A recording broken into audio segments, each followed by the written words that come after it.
Professor Quix-T adjusted his holographic human disguise for the third time that morning, still unable to get the ears quite right. They kept flickering between human and his natural tentacle sensors whenever he got excited, which was approximately every 47 seconds. Standing before his class at the Galactic University's Department of Primitive World Studies, he could barely contain his enthusiasm. Students, today marks the beginning of your most challenging course yet. Earth 101, surviving the ultimate death world. He paused for dramatic effect, but the only response was the soft whirring of environmental suits and the occasional bleep of personal translation devices. At the back of the classroom, Zorn 7 suppressed a yawn, his crystalline exoskeleton catching the light in a way that clearly telegraphed his boredom. The young Rigelian had aced advanced plasma physics and quantum consciousness studies, and now they expected him to waste a semester studying some backwater planet? Please. I know what you're thinking, Professor Quix-T continued, his ears momentarily sprouting tentacles before he hastily corrected them. Why study a Class 3 civilization that hasn't even achieved faster than light travel? Well, let me tell you something interesting. Earth is the only known planet where the dominant species is simultaneously the most and least dangerous creature on the planet. This finally caught Zorn 7's attention, though he tried not to show it. Instead, he lazily raised one of his crystalline appendages. Professor, according to my research, humans are mostly water and can't even regenerate lost limbs. How dangerous could they be? Professor Quix-T's smile widened to an almost unsettling degree, his holographic disguise struggling to keep up. Ah, Zorn 7. Always quick to judge. Tell me, what's the most dangerous creature on your homeworld? The Crystal Crusher, of course. 15 meters long, acid blood, triple row of titanium hard teeth. Nothing survives an encounter. Interesting. And how many crystal crushers have humans captured and put in displays for their younglings to gawk at? The classroom fell silent. Even the environmental suits seemed to stop whirring. That's impossible, Zorn 7 protested. Humans don't have the technology to. They don't need it. Professor Quix-T's ears went full tentacle again, writhing with excitement. They have something far more interesting: audacity. Humans look at the most terrifying creatures in their environment and think, I wonder what that tastes like, or that would look great in my living room. They're the only species we've encountered that keeps apex predators as pets and calls them good boys. A Venusian student in the front row raised all three of her eye stalks. Professor, surely you're exaggerating for effect. Not at all, per Q. In fact, our mandatory field trip next week will prove everything I'm saying. We're going to visit one of their wildlife sanctuaries, where they keep their most dangerous creatures in surprisingly flimsy enclosures, mostly secured by something they call common sense and warning signs. Zorn 7 scoffed loudly enough for the whole class to hear. Let me guess, we'll see their fiercest predators, their most venomous creatures. Oh, much better than that. Professor Quix-T's grin somehow grew even wider. We're going to Australia. The word meant nothing to most of the class, but the professor's tone sent a shiver through their various anatomical equivalents of spines. And the best part, he continued, practically bouncing now, his entire holographic disguise flickering dangerously. We'll be guided by a genuine human expert. Someone who works with Earth's deadliest creatures every day. Someone who... The hologram finally gave up and collapsed entirely, revealing Professor Quix-T's true form, a mass of excited tentacles and eyes. He quickly reactivated it, smoothing down his illusory lab coat with an embarrassed cough. Sorry about that. Gets me every time. Now, who's ready to learn about proper emergency protocols when encountering something called a platypus? Zorn 7 slumped further in his seat, his crystalline form refracting light in patterns that clearly expressed his skepticism. How bad could this Earth place possibly be? He'd survived advanced quantum consciousness studies, hadn't he? This would be the easiest course of his academic career. Poor Zorn 7. He had no idea what he was in for. The Australian Wildlife Sanctuary looked disappointingly ordinary, thought Zorn 7, as their cloaked shuttle touched down in what humans called a parking lot through his holographic disguise. He watched a few Earth vehicles crawl along at their painfully slow, sublight speeds. Remember, everyone, Professor Quix-T whispered as they disembarked. Maintain your disguises at all times, no metamorphosis, no spontaneous binary fission, and absolutely no telepathic communication. We're here to observe, not to cause an interplanetary incident. Again muttered someone in the back of the group. The professor's holographic face flushed. That was one time, And how was I supposed to know humans would react that way to a simple mass consciousness event? Their guide was waiting for them at the sanctuary entrance, looking exactly like the sort of person who'd spend their days surrounded by deadly creatures, which is to say, completely casual about it. He wore khaki shorts, a shirt with more pockets than strictly necessary, and the kind of smile that suggested he found everything mildly amusing. Day. I'm Dave Thompson, and I'll be showing you around today. He scratched his beard thoughtfully. Bit of an odd request, getting a private tour for an advanced xenobiology class from, where was it again? Massachusetts Institute of Technology. Professor Quix-T said quickly, his ears only slightly tentacular. Right, Dave's smile suggested he found this especially amusing. Well, follow me then. And remember the first rule of the sanctuary: everything here can and probably wants to kill you. He said this the same way someone might comment on the weather. The class shuffled after Dave, their holographic disguises maintaining perfect human appearances, while their various actual anatomies struggled with the concept of walking on two legs. Zorn 7 brought up the rear, his crystalline structure humming with barely contained disdain. Now over here we have some of our smaller residents. Dave gestured to a series of terrariums. These little beauties are responsible for most of our excitement. Q leaned forward, all three of her eye stalks straining beneath her hologram. But they're so tiny. Surely these aren't the dangerous creatures you mentioned. Oh, these are the worst ones, Dave chuckled. Take this fellow here. He pointed to what appeared to be a barely visible black dot with legs. Common redback spider, relative of the Black Widow. Nasty piece of work. Zorn 7 couldn't contain himself. That's what you consider dangerous? I could crush it with my smallest appendage. Wouldn't recommend it, mate, Dave said mildly.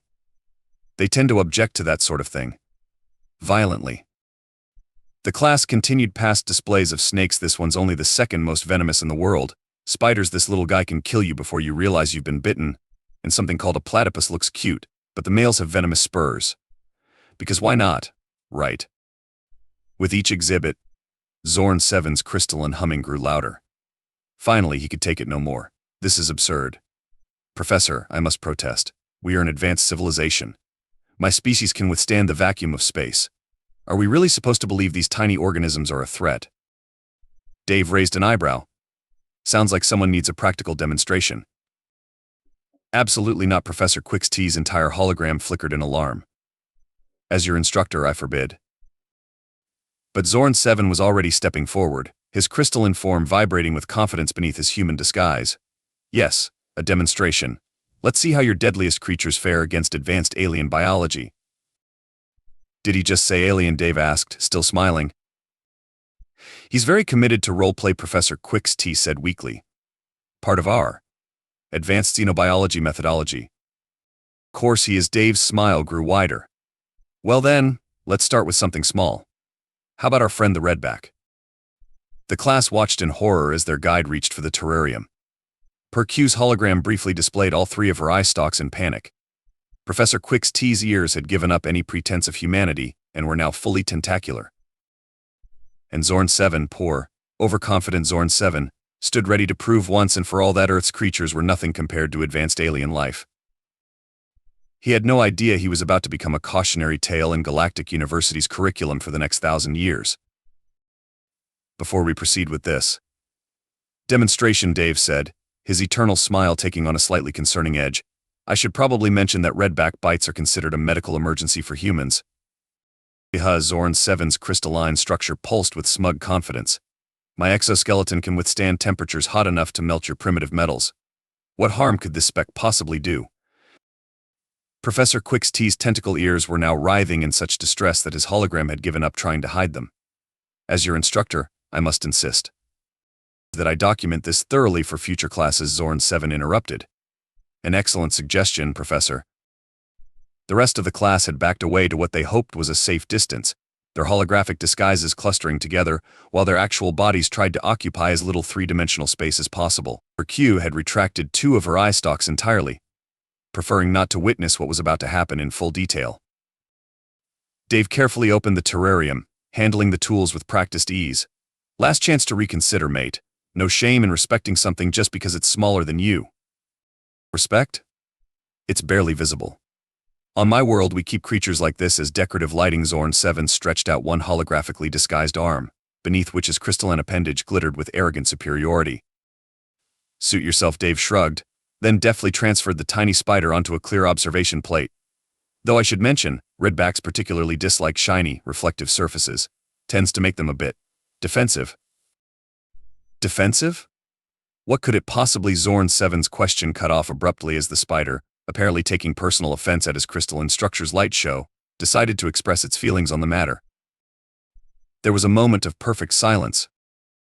Then Zorn 7's hologram flickered violently as his crystalline form began to change colors in a way that his species definitely wasn't supposed to. "Oh dear," Professor Quix-T muttered. "That's not supposed to happen to a Regellian." "Interesting reaction," Dave commented, quickly securing the spider back in its enclosure. "Almost like his entire nervous system is reconfiguring itself. If he were human, I'd be calling an ambulance right about now." "If he were human," Quix squeaked, her remaining eye stalk quivering. "Well, yeah," Dave's smile hadn't wavered. "But since you're all obviously advanced aliens trying very hard to maintain your cover, I reckon we might need a different approach." The class froze. Their holograms stuttered collectively. "Oh, come on," Dave chuckled. "I work with Australian wildlife. You think I can't spot a bunch of poorly disguised aliens? Your professor's ears keep turning into tentacles." "They do not," Professor Quix-T protested as his ears did exactly that. Meanwhile, Zorn 7 had progressed from changing colors to emitting a high-pitched crystalline resonance that was probably meant to be screaming. His usually transparent form had taken on a swirling pattern of neon colors that would have made a rainbow feel inadequate. "Fascinating," Dave mused. "The venom seems to be reacting with his crystalline structure. Never seen that before, and I've seen a lot." "This is terrible," Professor Quix-T wailed. "The university board will never approve another field trip. They still haven't forgiven us for the incident with the squirrels." "If it helps," Dave offered, "he's not the first overconfident visitor we've had to rush to emergency care. Though he might be the first one who's starting to glow in the dark." Indeed, Zorn 7 had begun to emit a pulsing light show that would have put a disco ball to shame. Several nearby birds had stopped to watch, apparently critiquing his color choices. "We need to get him back to the ship." Qu's last eye stalk was now fully dilated in panic. "Probably not your best option," Dave said calmly. "Unless your advanced alien medicine knows how to deal with Earth spider venom. Because I'm thinking those colors aren't supposed to be spreading like that." The class watched in horror as Zorn 7's usually pristine crystalline form began to resemble a lava lamp having an existential crisis. Right then, Dave clapped his hands together. "Who's up for a crash course in Earth emergency medical services? I promise it'll be educational. Though you might want to work on a better explanation for why your friend is turning into a living aurora borealis." As the class rushed to help their psychedelically glowing classmate, Dave pulled out his phone to make a call. "Hey, remember that bet about when I'd next have to call in a weird one? You owe me $20, mate."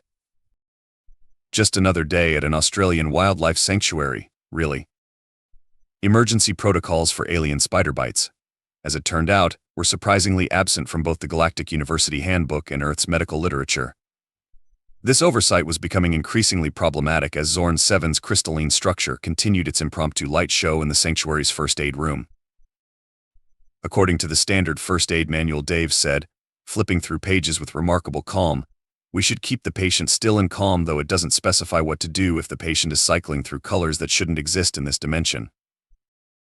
Professor Quix-T paced frantically, his hologram giving up entirely and revealing his true form every third step. "This is a disaster. The paperwork alone will take decades. Do you know how many forms you have to fill out when a student violates the Prime Directive?" "That's Star Trek," Mate Dave helpfully pointed out. "Different science fiction universe." "Oh, right. Still, the principles are sound."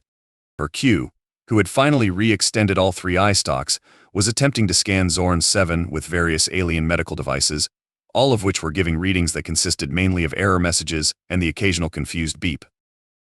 "The venom appears to be causing some sort of cascade reaction in his crystalline matrix," she reported. "Also, he's beginning to harmonize with Earth's magnetic field." As if to demonstrate, all the compasses in the first aid kit suddenly spun wildly, and several nearby smartphones demanded to recalibrate their GPS. "Fascinating," Dave mused. "Never seen a redback bite do that before. Though there was that one time with a tourist and a platypus. We need to get him to a medical facility. Professor Quix-T's tentacles were now tied in literal knots of anxiety. But how do we explain this? He gestured at Zorn 7, who had begun floating slightly above the examination table while emitting what sounded suspiciously like show tunes in crystalline resonance. Well, Dave scratched his beard thoughtfully. We could always tell the truth. The entire class turned to stare at him in horror. Or, he continued, we could say he's a performance artist who had an unfortunate accident while preparing for a light show installation. The emergency department here has seen weirder things. It is Australia, after all. With that could work. Professor Quix-T's tentacles began to unknot themselves. But how do we transport him? Our ship's cloaking device won't work with him broadcasting on all frequencies like this. Indeed. Zorn 7 was now inadvertently picking up and remixing local radio stations through his crystalline structure. The combination of emergency alerts, weather reports, and top 40 hits was creating a surprisingly catchy melody. Not to worry, Dave pulled out his phone again. I know a guy with a van. Very discreet. Used to transport exotic animals. He never asks questions, especially since that incident with the talking cockatoo that kept predicting the lottery numbers. But what about human medicine? Q worried. Their primitive treatments couldn't possibly. Excuse me, came Zorn 7's voice, now modulated through what seemed to be several radio frequencies at once, but could we perhaps debate the relative merits of medical systems after I stop being a walking disco ball? I believe I'm starting to pick up satellite transmissions. Right, you are. Dave nodded. Though you might want to keep that last bit quiet. Our telecommunications companies would have a field day with you. The sound of a vehicle pulling up outside interrupted any further discussion. Dave peered out the window and grinned. Ah, perfect timing. Everyone remember the cover story? He's an avant-garde performance artist who got too experimental with his materials, and Professor. Yes, Professor Quix-T's tentacles quivered expectantly. You might want to do something about your ears. They're broadcasting in FM now. As they prepared to move their glowing, floating, musically inclined patient, Professor Quix-T made a mental note to update the university's emergency protocols, somewhere between adequate environmental suit maintenance and proper holographic disguise techniques. He'd need to add a new section why antagonizing Earth's smallest creatures is a terrible idea. The van's driver, to his credit, took one look at the situation and simply said, "Hospital's gonna charge extra for the light show, mate. Just another Wednesday in Australia." The emergency room at Western Sydney Hospital had seen its share of unusual cases, but even the most seasoned staff members had to pause when the latest patient rolled in, broadcasting what appeared to be a mixture of whale songs and last week's soccer scores through his supposedly human body. Right, said Dr. Martinez, consulting her clipboard with admirable composure. Says here the patient is a performance artist. That's right, Dave confirmed cheerfully. Had a bit of an accident with some experimental materials. Very avant-garde stuff. Aha, Dr. Martinez watched as Zorn 7's hologram flickered, momentarily revealing a crystal formation that would have made a geologist question their career choices, and the light show. Part of his art installation, Professor Quix-T offered quickly, his own hologram struggling to keep his tentacle ears in check. Very, very modern. And the floating. Interpretive commentary on gravity as a social construct. Dr. Martinez's expression suggested she was mentally calculating whether her medical malpractice insurance covered extraterrestrial incidents. I see. And I suppose the fact that he's currently broadcasting the shipping forecast is also art. Weather's very big in the modern art scene, Dave contributed helpfully. In the corner, Q was attempting to look casual while surreptitiously scanning the hospital's medical equipment with her eye stalks, an effort somewhat undermined by the fact that her hologram kept displaying all three of them whenever she got excited. According to these primitive but fascinating instruments, she whispered to Professor Quix-T, the venom is causing a quantum-level disruption in his crystalline matrix. Also, he's picked up Netflix. As if on cue, Zorn 7 began projecting what appeared to be Season 3 of The Crown from his midsection. That's a copyright violation, Dave noted mildly. Dr. Martinez pinched the bridge of her nose. Okay, look. I've worked emergency medicine in Australia for 15 years. I once treated a man who claimed he'd been beaten up by an angry eucalyptus tree. And honestly, he was probably right. So how about we skip the performance art story, and you tell me what really happened? The aliens froze. Their holograms collectively skipped a frame. "Would you believe," Dave began, "that he's actually an alien who got cocky about Earth wildlife and got bit by a redback spider, causing an unprecedented reaction in his crystalline biology that's turned him into a combination of a disco ball, radio tower, and streaming service?" Dr. Martinez stared at him for a long moment. "Finally, someone tells me the truth around here," she made a note on her clipboard. "That makes way more sense than the performance art story. The modern art scene isn't nearly this weird." You believe us?" Professor Quix-T's tentacles emerged fully in surprise. "Sir, your ears have been alternating between tentacles and human ears for the past 5 minutes. Also, your student is currently broadcasting the weather in Norwegian, and I'm pretty sure I just saw him display the next week's lottery numbers." 7, 23, 34. Zorn 7 began to recite. "Don't write those down," Dave warned the nurse who had reached for a pen. "Trust me, it's more paperwork than it's worth." "Right then," Dr. Martinez said briskly. "Standard protocol for Australian wildlife envenomation, with adjustments for crystalline-based alien biology. Let's start with the antivenin and work our way up from there. Though I should warn you, your insurance probably doesn't cover this." Insurance? Professor Quix-T's tentacles tied themselves in new and interesting knots. "Don't worry about it," Dave patted him on what he hoped was a shoulder. "I know a guy who specializes in unusual insurance claims. Ever since that incident with the psychic kangaroo." "I don't want to know," Dr. Martinez interrupted. "Now, someone want to explain why the patient is starting to broadcast what appears to be alien soap operas?" Everyone turned to look at Zorn 7, who was indeed projecting what seemed to be a dramatic scene involving tentacled beings arguing about crystal property rights. "Oh, that's as the nebula turns," Q said without thinking. "Last season's finale was amazing," she caught herself. More performance art." Dr. Martinez sighed and reached for her phone. "I'm going to need more antivenin, and someone from the IT department, and possibly a copyright lawyer." Just another night in an Australian emergency room. 1 month later, in the main lecture hall of Galactic University's Department of Primitive World Studies, Zorn 7 stood before his peers, his crystalline structure still occasionally flickering with faint traces of rainbow colors whenever he got nervous. "And that concludes my presentation on why we should stop underestimating Earth's fauna, a personal case study," he said, his usually confident resonance now carrying a distinct note of humility. "Are there any questions?" Every appendage, tentacle, and eye stalk in the room shot up. "Yes, per Q. Is it true that you're still picking up Earth streaming services? Because my dormitory's entertainment system is broken, and I heard you're getting something called Disney Plus." Professor Quix-T quickly intervened, his ears only slightly tentacular these days. "Let's focus on the academic aspects of Zorn 7's experience. After all, this case study has already been added to the university's required reading under catastrophic failures in xenobiological risk assessment." In the back of the lecture hall, a holographic projection of Dave flickered to life, his eternal smile now broadcast across the galaxy. "Don't forget to mention the part about the hospital gift shop, mate.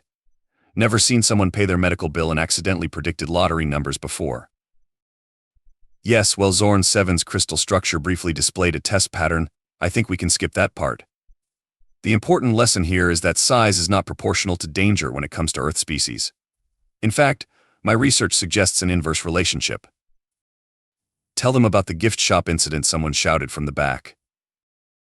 Zorn 7 sighed, emitting a brief burst of static. "Fine. Yes, while under the influence of the venom, I apparently gained temporary precognitive abilities and successfully predicted 3 consecutive lottery draws. The hospital was kind enough to accept this as payment for their services. Especially after I accidentally broadcast next season's episodes of several popular television shows. The streaming services are still trying to figure that one out," Dave's hologram added cheerfully. "But the real significance," Professor Quix-T interjected, trying to restore academic order, "is how this experience has advanced our understanding of Earth's unique biological defense mechanisms. Zorn 7's case has opened up entirely new fields of study in xenobiology, quantum communications, and media distribution rights. And emergency insurance policies," Dave added. "My mate in the insurance business had to create a whole new category active spider." Moreover, Zorn 7 continued, his crystalline form briefly displaying what appeared to be a test pattern, "This incident has led to a revolutionary paper on the interaction between Earth venoms and non-carbon-based life forms. Although I could have done without being the test subject." Don't forget the best part, Dave's hologram grinned. Tell them about your new job offer. The class leaned forward eagerly. Yes, Zorn 7 admitted, his crystal structure briefly glowing pink with embarrassment. Earth's leading telecommunications companies have apparently expressed interest in studying my newly acquired broadcasting abilities. Something about revolutionizing satellite technology.